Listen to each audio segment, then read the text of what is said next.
Shalom, salam nafas pagi. Kasih karunia dan damai sejahtera dari Tuhan kita Yesus Kristus ada dalam kehidupan Bapak, Ibu, Saudara, dan anak-anak. Hari ini kita berjumpa kembali dalam Renungan Nafas Pagi yang didasarkan dari 1 Petrus 1 ayat 3 sampai dengan ke-9. Mari kita menyatukan hati di dalam doa sebelum kita merenungkan sabdanya. Bapa yang penuh kasih, kami mengucap syukur akan rahmat, berkat, pertolongan, dan sukacita yang senantiasa Kau nyatakan dengan kekal di dalam kehidupan dan pengharapan kami. Maka kami yakin percaya Tuhan kebenaran firman-Mu yang hendak kami renungkan bersama, meneguhkan kami, dan mengokohkan langkah juang kami, supaya terus kami percaya bahwa yang dari-Mu adalah keselamatan, yang dari-Mu adalah kuasa dan anugerah, yang menyertai kami kini dan selamanya. Berfirmanlah ya Tuhan, kami siap mendengarkannya, dan kuduskan layakan kami melalui anugerah pengampunan-Mu. Di dalam-Mu ya Tuhan Yesus, Sang sumber kehidupan dan keselamatan, kami naikkan doa ini dengan syukur, percaya, dan berserah. Amin. 1 Petrus 1 ayat 3 sampai dengan 9. Demikian sabda Tuhan. Pengharapan, iman, dan kasih. Terpujilah Allah dan Bapa Tuhan kita Yesus Kristus, yang karena rahmat-Nya yang besar telah melahirkan kita kembali oleh kebangkitan Yesus Kristus dari antara orang mati kepada suatu hidup yang penuh pengharapan, untuk menerima suatu bagian yang tidak dapat binasa, yang tidak dapat cemar, dan yang tidak dapat layu, yang tersimpan di sorga bagi kamu, yaitu kamu yang dipelihara dalam kekuatan Allah, karena imanmu sementara kamu menantikan keselamatan yang telah tersedia untuk dinyatakan pada zaman akhir. Bergembiralah akan hal itu. Sekalipun sekarang ini kamu seketika harus berduka cita oleh berbagai-bagai pencobaan. Maksud semuanya itu ialah untuk membuktikan kemurnian imanmu yang jauh lebih tinggi nilainya daripada emas yang fana, yang diuji kemurniannya dengan api, sehingga kamu memperoleh puji-pujian dan kemuliaan dan kehormatan pada hari Yesus Kristus menyatakan dirinya. Sekalipun kamu belum pernah melihat Dia, namun kamu mengasihinya. Kamu percaya kepada Dia, sekalipun kamu sekarang tidak melihatnya. Kamu bergembira karena sukacita yang mulia dan yang tidak terkatakan, karena kamu telah mencapai tujuan imanmu, yaitu keselamatan jiwamu. Berbahagialah kita yang merenungkan sabda Tuhan, berbahagialah kita yang percaya. Haleluya, amin. Bapak, Ibu, Saudara, dan anak-anak, tema renungan nafas pagi hari ini adalah tersimpan di sorga. Jika kita menyimpan uang kita di bank, tentu punya tujuan. Pertama, aman. Kedua, syukur mendapat passive income atau keuntungan melalui bunga yang didapatkan. Yang ketiga, dalam rangka mempersiapkan kehidupan ke depan. Yang keempat, tentu mengantisipasi jika ada hal-hal darurat berkenaan dengan kebutuhan dan lain sebagainya. Pengelolaan keuangan yang kita lakukan tentu berdampak baik sebenarnya, supaya hidup kita hemat, semua terukur dan terencana, dan ya paling tidak bisa kemudian dengan segera kita bisa mengantisipasi hal-hal yang tidak bisa kita perkirakan. Mau tidak mau, pengelolaan keuangan ini membentuk pola, gaya, budaya kehidupan kita, termasuk juga seluruh anggota keluarga. Karena segala sesuatunya akan diperhitungkan dengan teliti, dengan detail, dengan bijak, sampai pada proses mana kebutuhan yang primer, sekunder, mana kebutuhan yang komplementer. Persis dengan renungan firman Tuhan pada hari ini. Kita tentu bertanya, kenapa kita beriman, kenapa kita percaya, kenapa kita terus berbuat baik, kenapa kita terus menyerahkan kehidupan kita pada tangan kuasa-Nya. Apa manfaatnya? Apa keuntungannya? Apa yang hendak didapat ketika kita melakukan semuanya dengan baik dan benar? Sementara ada persoalan-persoalan kehidupan yang tidak pernah selesai dalam kehidupan kita. Lalu pertanyaannya, apakah selayaknya dan sepatutnya kita terus memperjuangkan iman kita? Dan hal itu sangat jelas disampaikan di ayat yang ke-8. Sekalipun kamu belum pernah melihat Dia, namun kamu mengasihinya. Kamu percaya kepada Dia, sekalipun kamu sekarang tidak melihatnya. Bukankah kita tidak pernah melihat Tuhan? Tetapi kenapa kita sampai dengan hari ini percaya kepadanya? Ini yang menjadi pertanyaan penting bagi kita. Juga dengan pertanyaan, kita sedang ngapain sih dalam kehidupan ini? Ini hanya pertanyaan-pertanyaan yang kembali menumbuhkan kesadaran spiritual kita.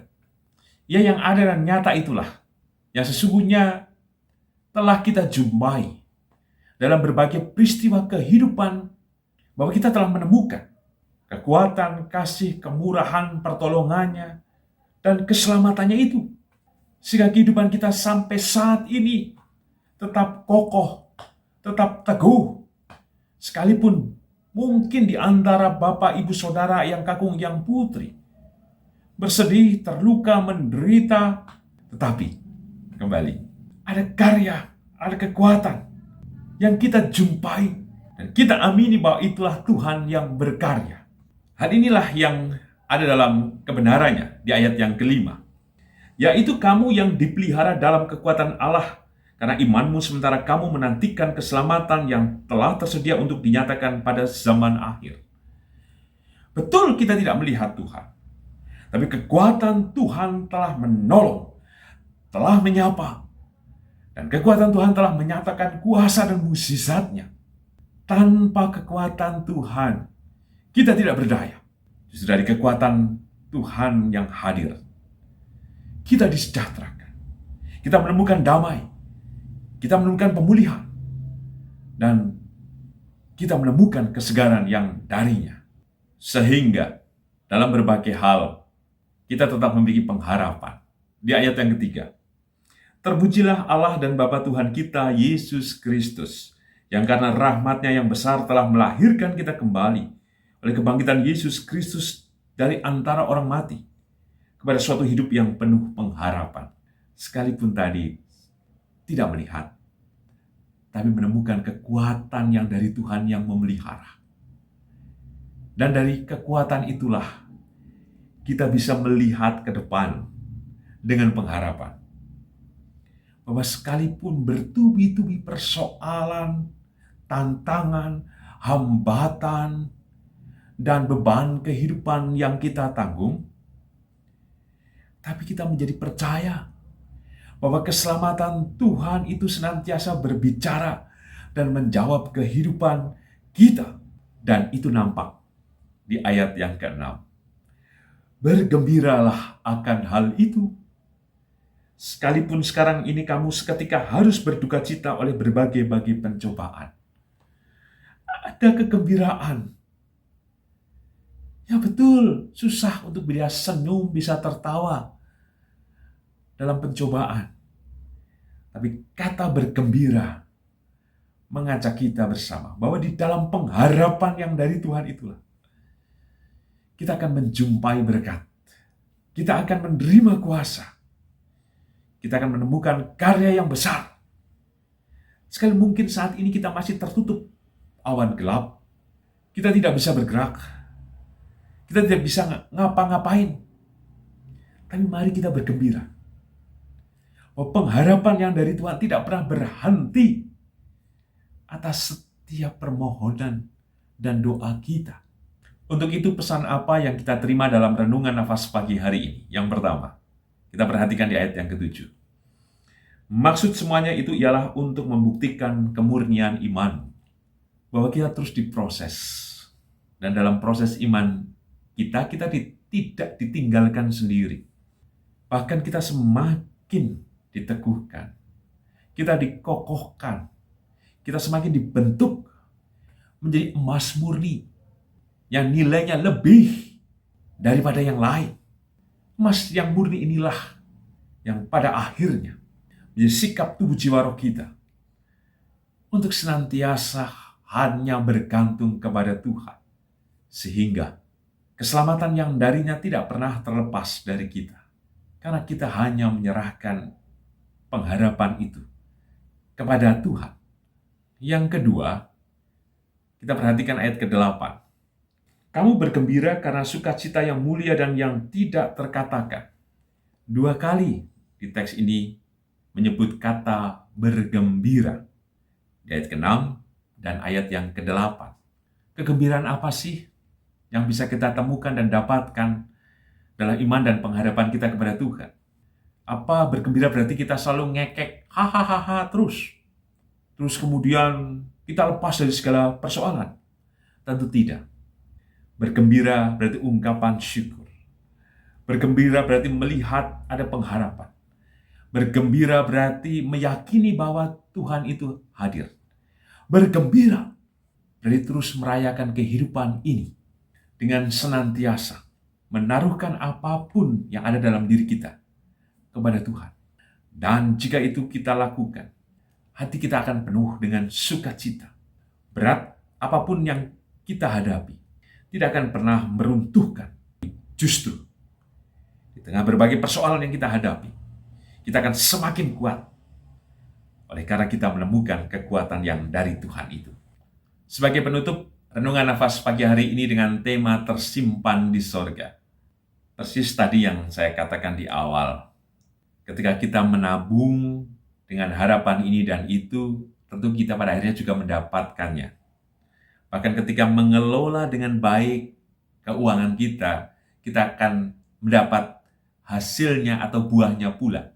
Maka dari setiap kesungguhan iman kita, sekalipun kita tidak melihat, namun kita terus percaya, maka disebutkan di ayat yang keempat, untuk menerima suatu bagian yang tidak dapat binasa, yang tidak dapat cemar, dan yang tidak dapat layu, yang tersimpan di surga bagi kamu. Inilah kekekalan yang tersimpan di surga. Artinya itu hadir atas kehidupan kita saat ini di sini.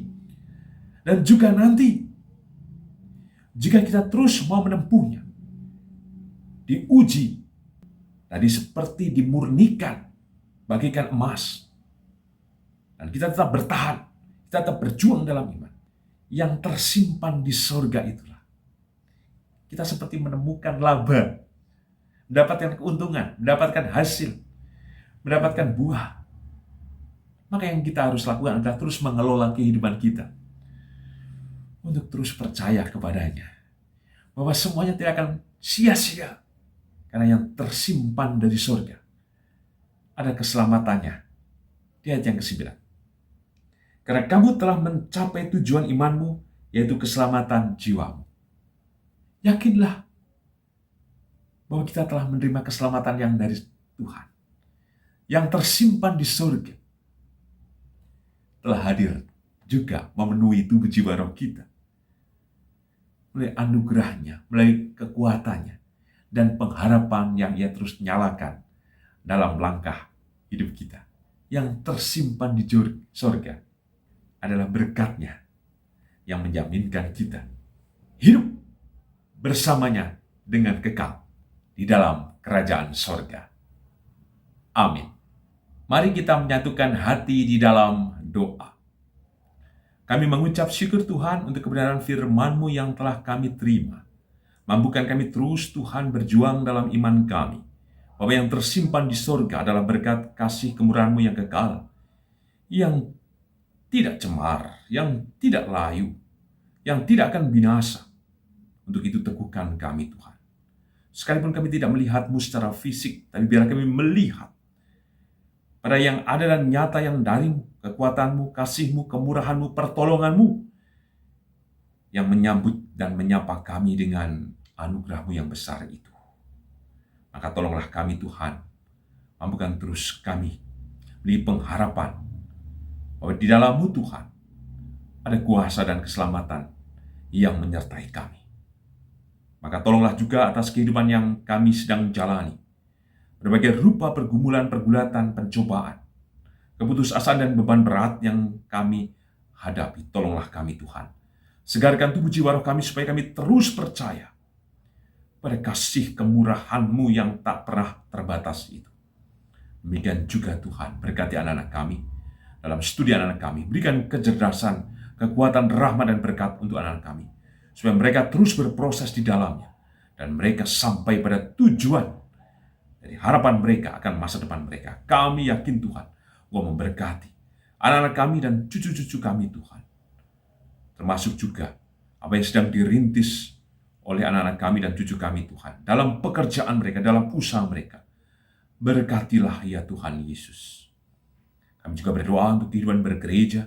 Tolonglah kami Tuhan, biar kami terus bersatu dalam iman, pengharapan, dan kasih di dalam kuasa dan kemurahan-Mu itu Tuhan.